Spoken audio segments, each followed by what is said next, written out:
குணத்தை பொறுத்தளவில் வித்தியாசமே கிடையாது. ஒரே ஸ்டேட்டஸ் தான், ஞானிங்கிற ஸ்டேட்டஸ் பண்ணணும். இதில் குறைந்த ஸ்டேட்டஸும் பூர்ண ஸ்டேட்டஸும் கிடையாது. இங்கே வந்து கிளாசிஃபிகேஷனே கிடையாது. ஒன்று ஞானமாக இருக்கணும், இல்லைன்னா அஞ்ஞானியாக இருக்கணும். ஞானி ஆகிட்டான்னு சொன்னால் ஒன்று தான். அவருடைய எமோஷனுக்கு தகுந்த மாதிரி, அவருடைய செயலுக்கு தகுந்த மாதிரி, அவருக்கு அதனால் இந்த செயல் பண்ணால் ஒரு ஞானி இல்லை, இந்த எமோஷன் வந்துட்டு ஒரு ஞானி இல்லைன்னு சொல்றது. அவர் எப்படி இருந்தாலும்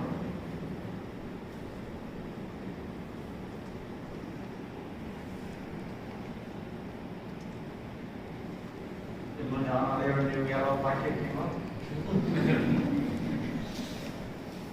எல்லாரும் ஞானி ஆகிட்டீங்க.